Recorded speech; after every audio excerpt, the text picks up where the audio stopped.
Hi everyone, मैं हरेंद्र स्वागत करता हूं आपका सगुन डिफरेंस एकेडमी में। भैया जी आज है 23 सितंबर। 23 सितंबर से जो भी करंट के क्वेश्चन बने वो सभी क्वेश्चन मैंने आज लिए हैं। साथ ही साथ करंट अफेयर से रिलेटिव जो भी स्टडीज के क्वेश्चन बने यहां पर मैं हैंड टू हैंड आपको बताता चला जाऊंगा। चलो जी पहला क्वेश्चन देखते हैं। फर्स्ट क्वेश्चन क्या है?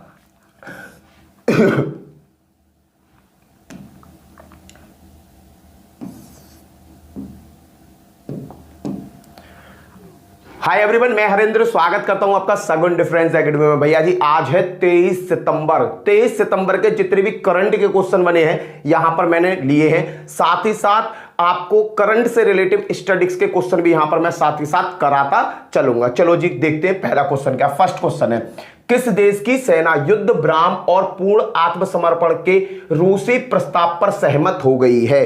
कहने का मतलब विश्व में दो युद्ध हो रहे हैं। नंबर एक युद्ध हो रहा है रूस का और यूक्रेन का। दूसरा जो युद्ध हो रहा है आपका हो रहा है अजरबैजान और आर्मेनिया का। तो भैया रूस की सेना, रूस के जो अधिकारी उन्होंने कहा है कि बाबू युद्ध में कुछ नहीं रखा है, युद्ध को रोक दो। तो इस बात का प्रस्ताव किसने स्वीकार कर लिया? आर्मेनिया ने स्वीकार कर लिया है। देखो रीजन क्या है इनके बीच में, युद्ध का रीजन बताता हूं। इनके बीच में युद्ध का रीजन है एक छोटी सी जगह। जैसे देखो पीओके को लेकर युद्ध होता है ना, पाकिस्तान तो कहता है भाई मेरा, क्योंकि उसने कब्जा कर रखा है। और पीओके ऑफिशियली रूप में किसका? इंडिया का। इसी चीज को लेकर अजरबैजान में और आर्मेनिया के बीच में युद्ध है। युद्ध जगह कौन सी? ये येलो कलर की आपको जगह दिख रही है ना, नारगोर्नो काराबाख। क्या नाम है? नारगोर्नो काराबाख। इस जगह को लेकर भैया इन दोनों के बीच में क्या चल रहा है? आपस में युद्ध चल रहा है। कहने का मतलब ये जो नागाकोर्नो काराबाख जो है ना, ये ऑफिशियली रूप में किसकी प्रॉपर्टी है? अजरबैजान की। अजरबैजान की जगह पर भैया आर्मेनिया क्या कहता है कि ये जगह मेरी है, जबरदस्ती के लठ्ठते। इस जगह को लेकर आपस में इनमें युद्ध चल रहा है काफी टाइम से। तो भैया अब रूस ने कहा है आर्मेनिया से, भैया तू थम जा, मान जा, समझ जा, तो युद्ध को रोक दे। भाई आर्मेनिया ने रूस की बात मान ली है और युद्ध को विराम कर दिया है। क्लियर भाई? अगला क्वेश्चन देखते हैं। अगला यहां पर एक क्वेश्चन और याद रखना जो इंपोर्टेंट बन जाता है, उसे और बता दे रहा हूं। यहां पर ये जो दोनों देश है इनकी राजधानी पूछ सकता है कि आर्मेनिया की राजधानी क्या है और अजरबैजान की राजधानी क्या है। तो मैं आर्मेनिया की राजधानी बताता हूं। आर्मेनिया की जो राजधानी है यूरेबन है। क्या राजधानी है? यूरेबन। ये किसकी है? आर्मेनिया की राजधानी है। अगर अजरबैजान की राजधानी आपसे पूछता है तो अजरबैजान की राजधानी हो जाएगी आपकी बाकू। क्लियर है? ये दो चीजें आप जरूर यहां से याद रख सकते हो। चलो जी अगला क्वेश्चन देखते हैं। भैया ये है नुआखाई जुहार 2023 का आयोजन कहां पर किया गया है? तो नुआखाई जुहार एक फेस्टिवल है जिसका आयोजन कहां पर हुआ भैया? आपके आंध्र प्रदेश में, उड़ीसा में हुआ है। सॉरी, कहां हुआ है? उड़ीसा में हुआ है। ये कब होता है इस चीज को समझो। देखो ये यहां पर एक इमेज लगी हुआ है नुआखाई जुहार की। ये जो आपको गड्डी दिख रही है ना, ये धान की है। कहने का मतलब जब धान की कटाई होती है, नया धान हमारे घरों में आता है, उस टाइम उड़ीसा क्या एक त्योहार बनाती है धान की कटाई पर। क्लियर? तो उसे क्या कहते हैं? नुआखाई जुहार कहते हैं। इस त्योहार को ना पेपर में एक चीज पूछ लिया गया, इसका मतलब होता है नए चावल का प्रतीक। क्या होता है? नए चावल का प्रतीक। पेपर में एक बार पूछ लिया गया है, नए चावल का प्रतीक के समय कौन सा त्योहार बनाया जाता है?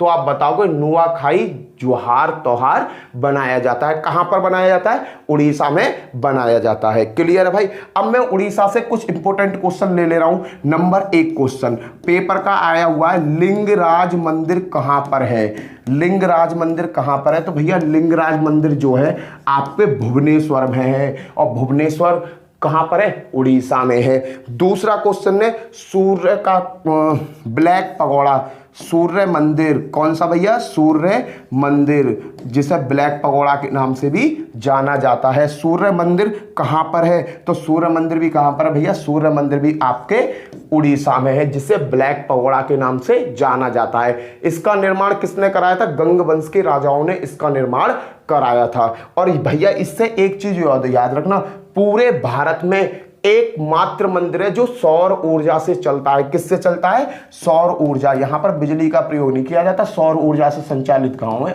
मंदिर है ये पूरा। मंदिर में जितना भी काम होता है सब किससे होता है? सौर ऊर्जा से होता है पूर्ण रूप से। एक और चीज यहां से याद रखना, ये यूनेस्को की धरोहर में है, यूनेस्को की धरोहर में है। ये यूनेस्को की धरोहर में कब आया? 1884 ईस्वी में यूनेस्को ने इसे अपने यहां जगह दी। क्लियर है? यहां से एक दो चीज और याद रखना, चिल्का झील। चिल्का झील कहां पर है भैया? चिल्का झील भी आपके उड़ीसा में है। क्लियर? चिल्का झील कहां पर है? उड़ीसा में है। पूरे भारत का सफेद बाघ सफारी पार्क, कौन सा? सफेद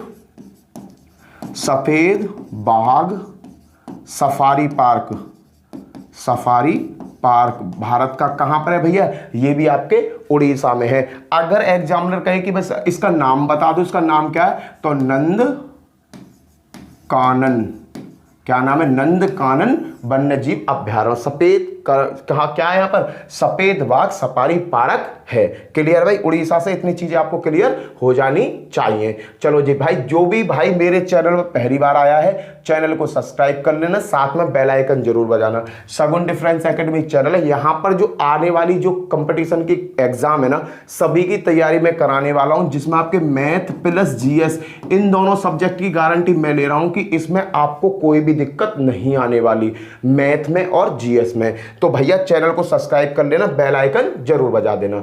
अगला क्वेश्चन है भाई ये रहा, NHAI national highway authority of India ने किस शहर में मल्टी मॉडल लॉजिस्टिक पार्क विकसित करने के लिए समझौता किया है? यह है national highway authority of India, जो हाईवे का काम करते हैं, हाईवे बनाने का काम जो करते हैं, ये बनना हाईवे। भैया इसने क्या कहा है? किस शहर में मल्टी मॉडल लॉजिस्टिक पार्क क्या बना रहे हैं? मल्टी मॉडल लॉजिस्टिक पार्क कहां पर बना रहे हैं? तो ये बना रहे हैं भैया आपके बेंगलुरु में। कहां बना रहे हैं? बेंगलुरु में।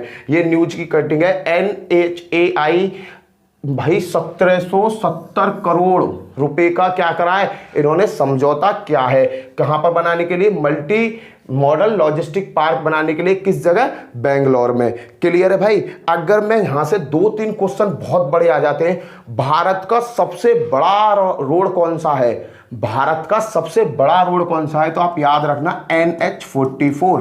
पर क्वेश्चन ये नहीं पूछा, क्वेश्चन पूछने का तरीका उसका अलग था कि NH44 क्या है? भारत का सबसे बड़ा रोड है। इसका पुराना नाम क्या था? तो इसका पुराना नाम था भाई, इसको पहले पुराना नाम लिख दे रहा हूं। पुराना नाम क्या था?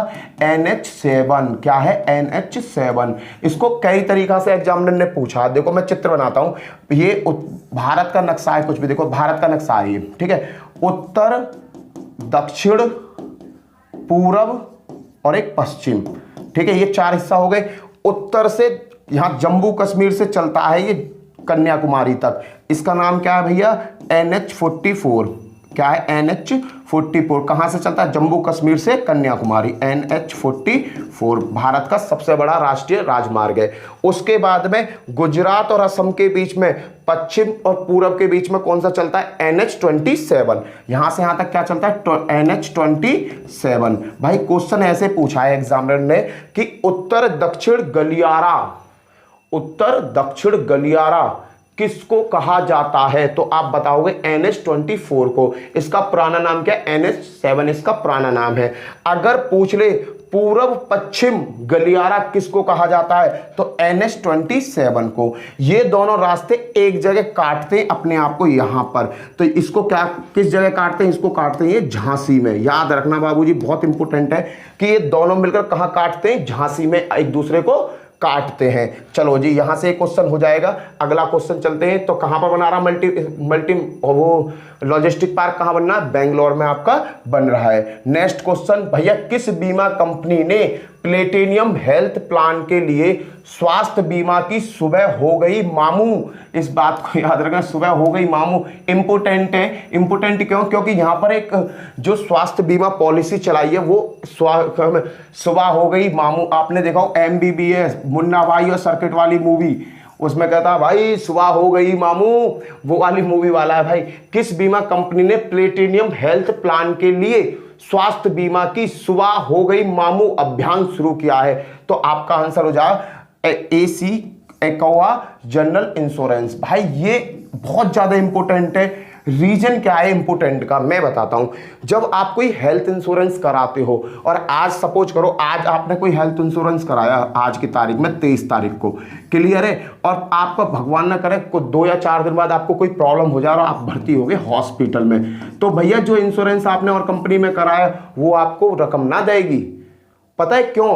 क्योंकि जब हम कहीं हेल्थ इंश्योरेंस ओपन कराते हैं ना तो कम से कम 3 से 4 महीने लगाते एक्टिव होने में। पर भैया ये वाला कैसा, अगर तुमने 23 तारीख को ये एक्टिव कराया है तो 23 तारीख को 4 या 5 घंटे के अंदर अंदर ये एक्टिव हो जाएगा। सेम डे सर्विस है, नो वेटिंग चार्ज। इसमें सबसे बड़ी बात क्या है, नो वेटिंग चार्ज। और इंश्योरेंस में आपको वेट करना होता 3 से 4 महीना का, तब जाके आपका इंश्योरेंस एक्टिव होता है। बट यहां पर क्या है भैया, यहां पर ये वेटिंग का चार्ज नहीं है। आपने एक्टिव कराया, आप उसके वो बन गए, कस्टमर बन गए। क्लियर है? तो स्वास्थ्य बीमा की सुबह हो गई मामू पहल, याद रखना एक्वा जनरल इंश्योरेंस ने चालू करी है। चलो जी अगला क्वेश्चन देखते हैं। नेक्स्ट क्वेश्चन क्या है भैया, हाल ही में बीसीसीआई, बहुत बड़ी बात है, बीसीसीआई भारत क्रिकेट बोर्ड जो है, बीसीसीआई ने किसे क्रिकेट विश्व कप 2023 का गोल्डन टिकट दिया है। भाई हाल ही में बीसीसीआई ने एक गोल्डन टिकट दिया है। किसको दिया है भाई साहब? आपके अरिजीत सिंह को नहीं, रजनीकांत सर को क्या दिया गया है? गोल्डन टिकट दिया गया है। बीसीसीआई जो गोल्डन टिकट देती है इसका मतलब क्या होता है? इसका मतलब ये होता है भैया कि जितने भी वर्ल्ड कप के मैच होने वाले वहां पर एक वीवीआईपी एंट्री आपकी हो जाती है, बिना किसी चार्ज के आपको फुल फैसिलिटी वहां पर मैच देखते समय मिलती है, बढ़िया जगह मिलती है, वीवीआईपी टिकट जो होती है। क्लियर है? तो इस बार बीसीसीआई ने किसको दी है? ये रजनीकांत को दी है। अब भैया देखो ये फोटो में आप देख लो, ये दे रहे हैं रजनीकांत जी को ये टिकट। क्लियर है? किसकी? वीवीआईपी टिकट दे रहे हैं, गोल्डन टिकट दे रहे हैं ये रजनीकांत जी को। अब भी पेपर में अभी अब क्वेश्चन ये भी बन जाता, आज तक कितने लोगों को बीसीसीआई ने गोल्डन टिकट दी है? भाई आज तक जो दी है सचिन तेंदुलकर और अमिताभ बच्चन को ही ये मिली है।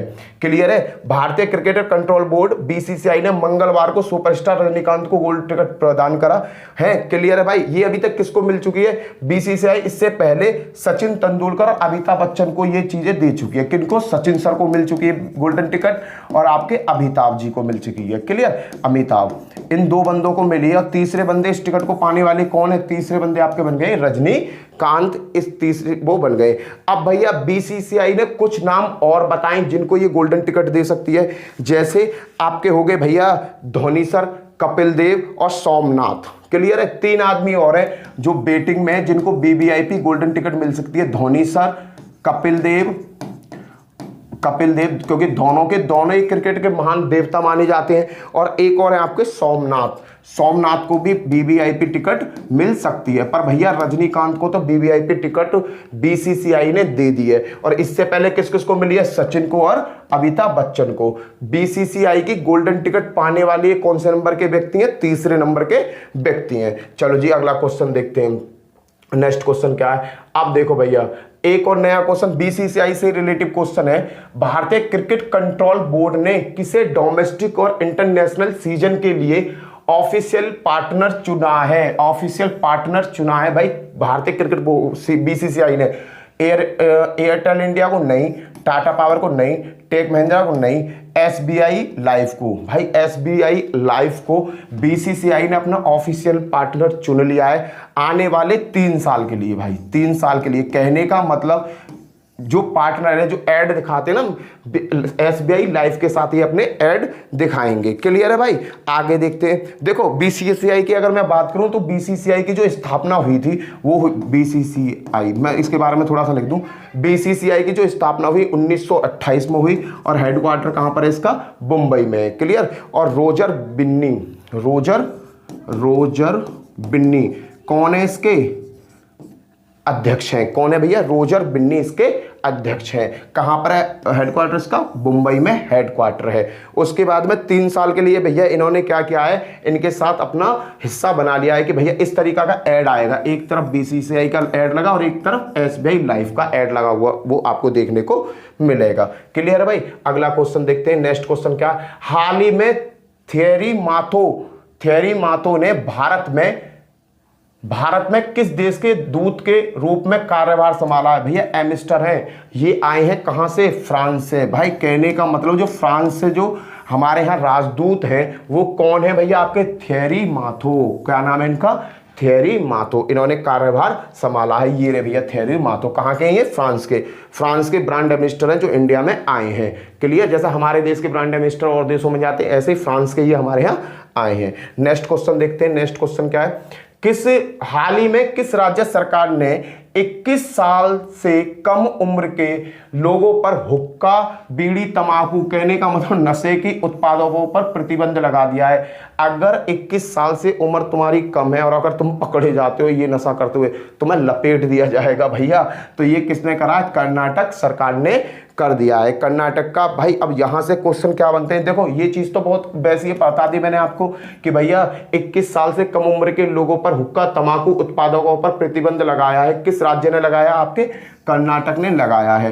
पर एग्जाम में एक दो क्वेश्चन पूछ लिए गए, उन क्वेश्चनों को मैं बता दे रहा हूं। देखो भैया कर्नाटक का पुराना नाम क्या था? पुराना नाम था मैसूर। कर्नाटक का पुराना नाम क्या था? मैसूर था। याद रखना, पेपर में पूछा गया कर्नाटक का पुराना नाम क्या था? कर्नाटक का पुराना नाम मैसूर था। पर 1973 में 1973 में इसका नाम मैसूर से बदलकर क्या कर दिया गया?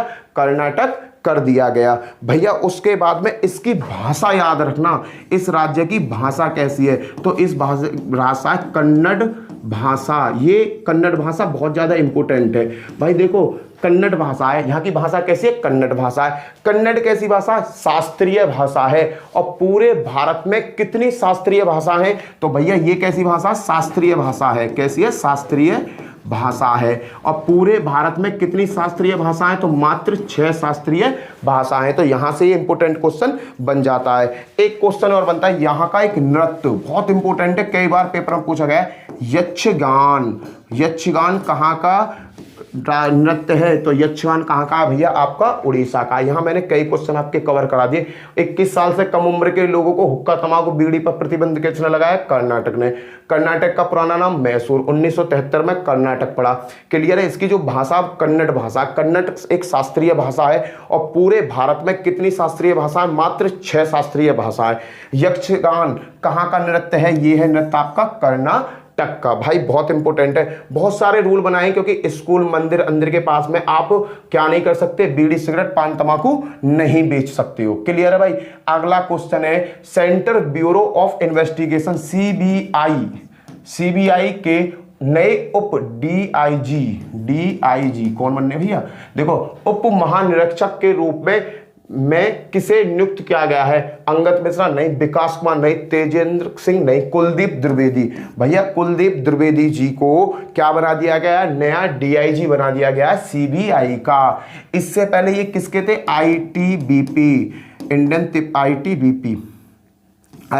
के क्या थे? डीआईजी थे। पर भैया अब इनको किस में बना दिया गया है? सीबीआई में बना दिया गया है। अब यहां से क्वेश्चन आ जाता है, सीबीआई की स्थापना कब हुई थी? भाई सीबीआई की जो है भारत में जो अंदरूनी विवाद होते हैं ना, नेशनल इंटरनेशनल भारत के, उनको सॉल्व कर। सीबीआई नाटक ना देगा।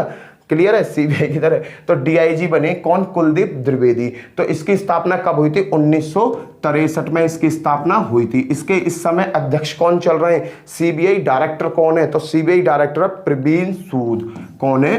प्रवीण सूद। कौन है ये इसके? CBI director. क्लियर है भाई? यही चीज आप यहां पर याद रखना। कुलदीप द्विवेदी को क्या बना दिया गया है भैया? नया डीआईजी बना दिया गया है सीबीआई का। इससे पहले ये कहां कार्यरत थे? आईटीबीपी पे। वहां पर भी इनका क्या पद था? डीआईजी का ही पद था। सीबीआई की स्थापना 1963 में हुई और इसके सीबीआई डायरेक्टर कौन है? प्रवीण सूद इसके डायरेक्टर है। नेक्स्ट क्वेश्चन देखते हैं, question number 10। Statue of oneness किस राज्य में बनाया गया है? स्टैच्यू ऑफ वननेस किस राज्य में बनाया गया है? तो ये बनाया गया आपके मध्य प्रदेश में। कहां पर बनाया गया है? मध्य प्रदेश में। 108 फीट ऊंची प्रतिमा है भाई। 108 फीट ऊंची प्रतिमा बनाई गई है मध्य प्रदेश में। कहां बनाई गई है? मध्य प्रदेश में। क्लियर है? और ये प्रतिमा है किन की? सबसे बड़ा पॉइंट बनता है कि प्रतिमा है किन की? तो ये है भैया शंकराचार्य जी की। किसकी? शंकराचार्य जी की प्रतिमा बनाई गई है। कहां पर बनाई गई है? नर्मदा नदी पर ओमकालेश्वर जगह पर।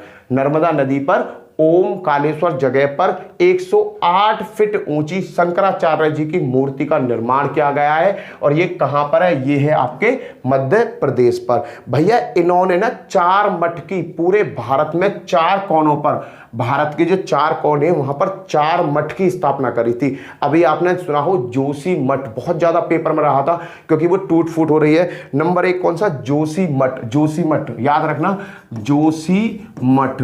इसकी स्थापना किसने करी है भैया? शंकराचार्य जी ने ही इसकी स्थापना करी। कहां पर है ये है आपके उत्तराखंड में। कहां पर है? उत्तराखंड। यहां से क्वेश्चन आ सकता है क्योंकि जोशी मठ अभी रिसेंटली पेपर में बहुत ज्यादा चला था। जोशी मठ कहां पर है? उत्तराखंड में। दूसरा है द्वारका मठ। कौन सा है? द्वारका। द्वारका कहां पर है भैया? द्वारका मठ आपको पता, द्वारका है गुजरात में। द्वारका मठ का निर्माण कहां पर किया? गुजरात में द्वारका मठ का। 2 तो ये हो गए, 2 और बता दे रहा हूं यहां पर। पुरी मठ कहां पर है? पुरी, आप नाम से ही समझोगे। पुरी मठ, पुरी कहां पर है भैया? पुरी है आपके उड़ीसा में। पुरी मठ कहां पर है? उड़ीसा में। और एक है आपका भैया श्रृंगेरी मठ। कौन सा? श्रृंगेरी मठ। श्रृंगेरी मठ कहां पर है बड़े भैया? ये है आपके कर्नाटक में ना। तक याद रखना। कहने का मतलब यहां से कई क्वेश्चन हमने देख लिए। 108 फीट ऊंची शंकराचार्य जी की जो मूर्ति है उसका नाम क्या है? Statue of oneness. कहां पर स्थापित करी है? मध्य प्रदेश में। क्लियर है? शंकराचार्य जी ने 4 मठों की स्थापना करी। कौन कौन से? जोशी मठ, जो पेपर में बहुत ज्यादा रहा, क्वेश्चन आ सकता है जोशी मठ कहां पर है? तो उत्तराखंड में। जो अभी क्या हो रहा वहां पर उत्तराखंड में जो वर्षा हुई उससे उसको बहुत ज्यादा नुकसान हुआ, बैठ गया धरती में। क्लियर है? जोशी मठ कहां पर है? उत्तराखंड में। द्वारका मठ गुजरात में, और आपका पुरी मठ उड़ीसा में, और श्रृंगेरी रस मठ आपका कर्नाटक में है।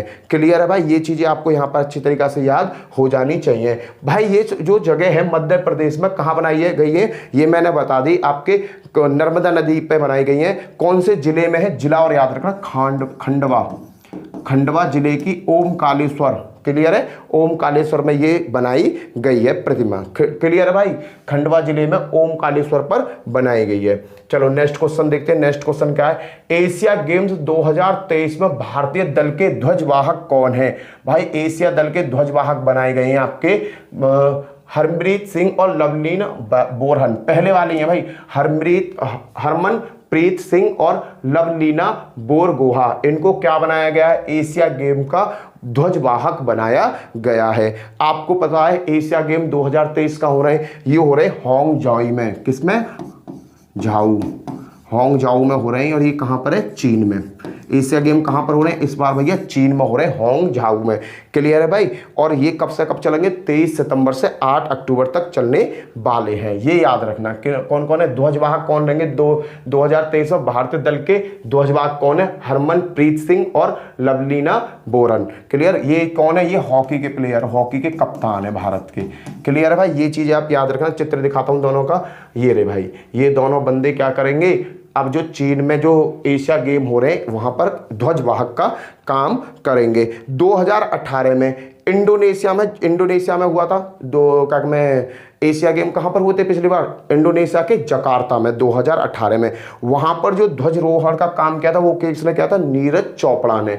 याद रखना। क्लियर है? 2018 में जो एशिया गेम हुए थे कहां हुए थे? जकार्ता में। 2018 में कहां हुए थे? जकार्ता। जकार्ता कहां पर है? इंडोनेशिया में। तो वहां पर ध्वज झंडा लेकर कौन चले थे? ध्वजारोहण का काम समारोह में कौन थे आपके? नीरज चोपड़ा थे। क्लियर है भाई? याद रखना, जो भाला फेंक से उनका संबंध है। क्लियर? नीरज चोपड़ा जो भाला फेंकते हैं। क्लियर भाई? और एशियाई गेम को एशियाड भी कहा जाता है। क्वेश्चन कई बार पूछा गया है, एशियाड किसे कहते हैं? एशियाड कहा जाता है एशिया गेम को। एशिया गेम जो भैया ओलंपिक की तरह तर्ज पर काम करता है, 4 साल में एक बार होता है। क्लियर है भाई? चलो जी अगला क्वेश्चन क्या है? अगला क्वेश्चन CMAX 23 युद्ध अभ्यास। भाई ये बहुत ज्यादा इंपॉर्टेंट है। CMAX 23 युद्ध अभ्यास किन 2 देशों के मध्य आयोजित करा जा रहा है? तो भैया CMAX किस किस के बीच होता है? भारत और श्रीलंका के, भारत और सिंगापुर के बीच होता है।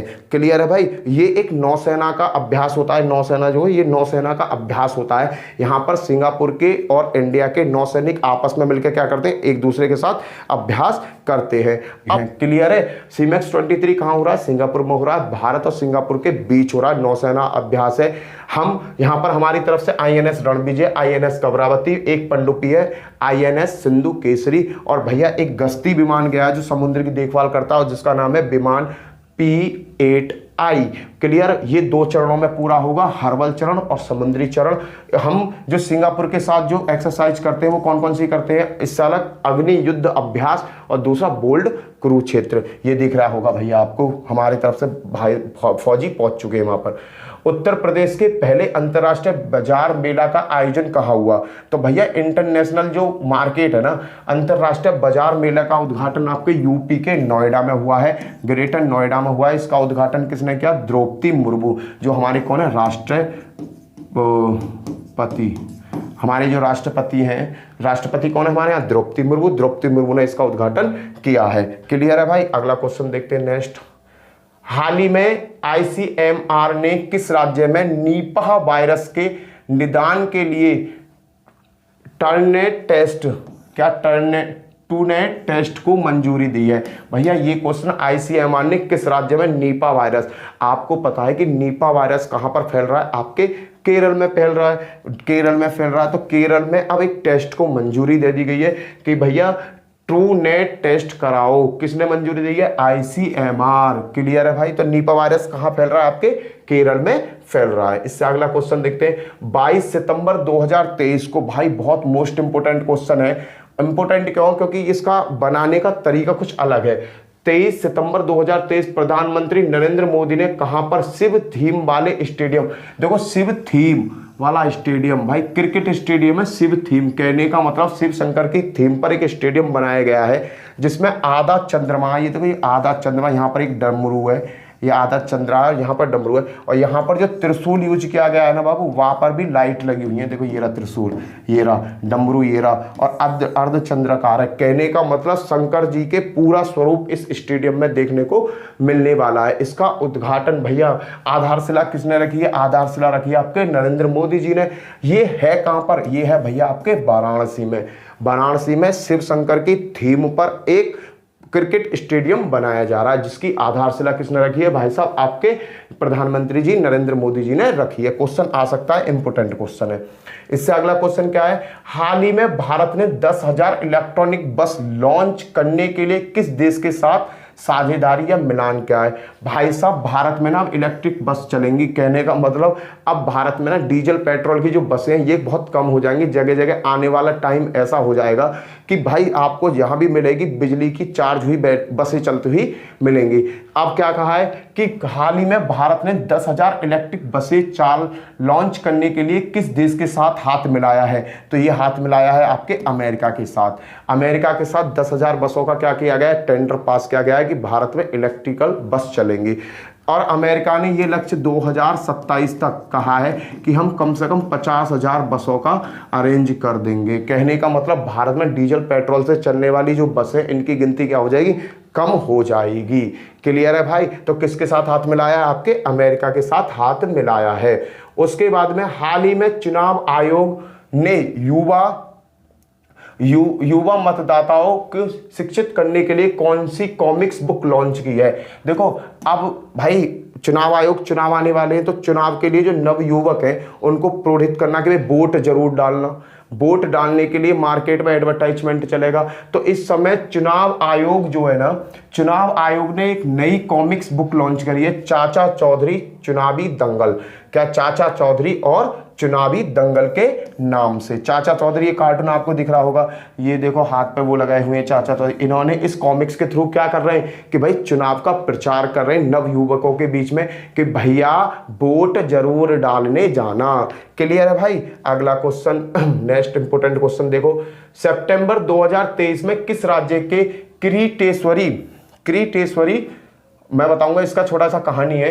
किरीटेश्वरी ने भारत के सर्वश्रेष्ठ पर्यटक गांव, किरीटेश्वरी ने भारत के सर्वश्रेष्ठ गांव का पुरस्कार जीता है। पुरस्कार किस चीज में जीता? पर्यटन में। भाई लोग वाग बहुत ज्यादा इस गांव में गए चीजों को देखने के लिए। ये गांव है कहां पर? ये है आपके वेस्ट बंगाल में, पश्चिम बंगाल में।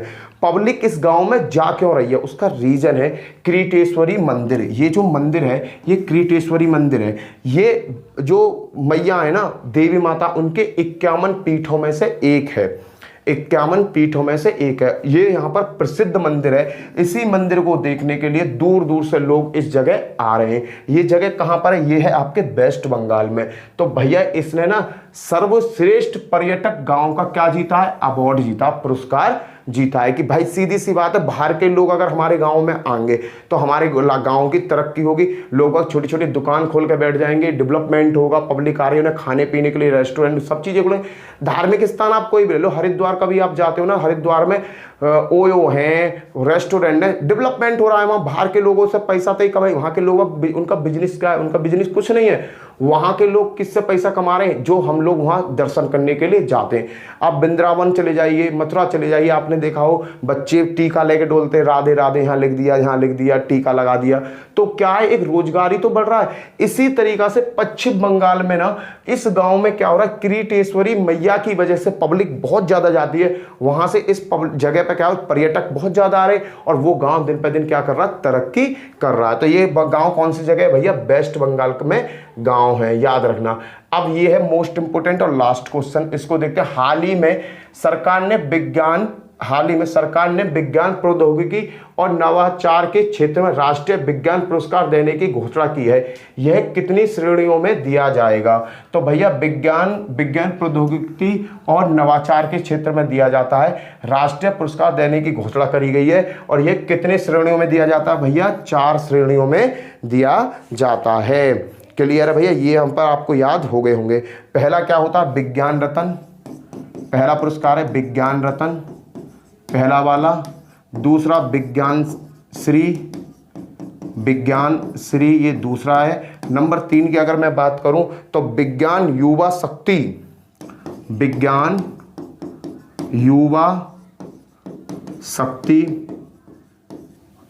युवा शक्ति स्वरूप भटनागर।